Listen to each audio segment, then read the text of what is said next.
On est au MIPIM à Cannes. Et au MIPIM, la technopole de Sophia Antipolis et la communauté d'agglomération ont l'habitude de présenter leurs projets passés, leurs projets en cours, leurs projets futurs. Sur les projets qui sont presque passés, on a le pôle Alpha qui termine son gros œuvre. Sur le projet futur, on montre enfin la dynamique qu'il y a autour du projet Ecotone qui va, lui, démarrer sur Sophia Antipolis. Et puis le projet futur, c'est l'Eclozone, dans lequel on veut développer la formation des ingénieurs dont on a besoin à Sophia Antipolis. La crédibilité, elle passe par le fait que chaque année, on présente un projet, l'année d'après, on présente son exécution, et presque l'année suivante, on coupe le premier ruban. Donc cette stratégie, qui est une stratégie de l'excellence, de la dynamique et de la crédibilité, on la maintient sur Sophia Antipolis. Le projet Ecotone, c'est un projet très ambitieux, parce que d'abord, c'est l'entrée de Sophia. Ensuite, c'est un projet Jean Nouvel, qui est un des plus grands architectes, non pas français, mais mondial, et qui fait là une colline habitée. C'est-à-dire que pour la première fois, on ne fait pas des tours avec des routes, on fait des routes au-dessous et on fait des espaces qui sont entièrement végétalisés en pleine terre. Et donc ce projet qui est bien sûr à la fois innovant et écologique a trouvé preneur. La compagnie de Phalsbourg a commencé les travaux et donc on peut espérer que dans 2 ans et demi on coupera les rubans et qu'on y trouvera bien entendu beaucoup d'entreprises qui seront des entreprises phares de Sophia Antipolis. C'est un projet très ambitieux effectivement, mais comme on doit être ambitieux pour Sophia Antipolis, c'est la future entrée de Sophia Antipolis. C'est donc la première sortie, la première vision que l'on aura de Sophia Antipolis. On a fait appel aux plus grands architectes, Jean Nouvel qui est Pritzker Price, pour réaliser ce magnifique projet dont le concept c'est une montagne habitée. Et donc on fait rentrer la nature dans l'immeuble de la même manière que Sophia Antipolis est un énorme campus dans la nature.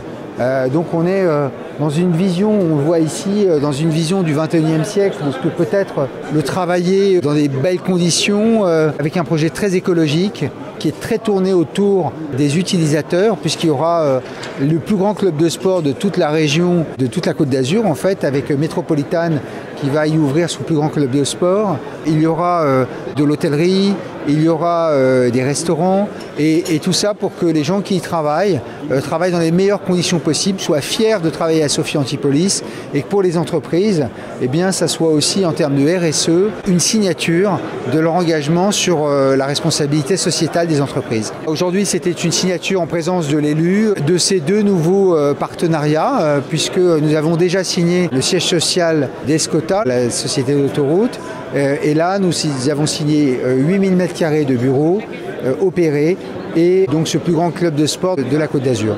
Le choix, c'est l'excellence. C'est pas le volume, c'est l'excellence. Et on a la chance d'avoir des universitaires, des chercheurs, des entreprises qui sont des entreprises phares dans le domaine de l'intelligence artificielle.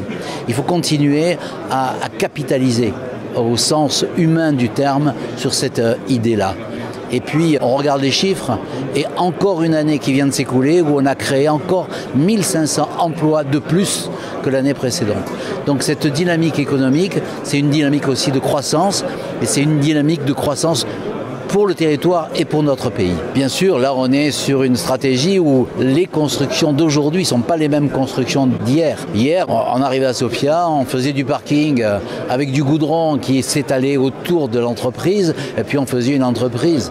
Maintenant, on fait les parkings en sous-sol, et quand vous regardez le pôle Alpha qui est en train d'être finalisé, on voit bien qu'avec la géothermie, des sondes qui descendent de 120 mètres dans le sol pour récupérer la chaleur et le froid, et puis le photovoltaïque, on a des bâtiments qui, à la fois, n'aggravent pas les phénomènes d'inondation, mais en plus permettent d'avoir un équilibre énergétique.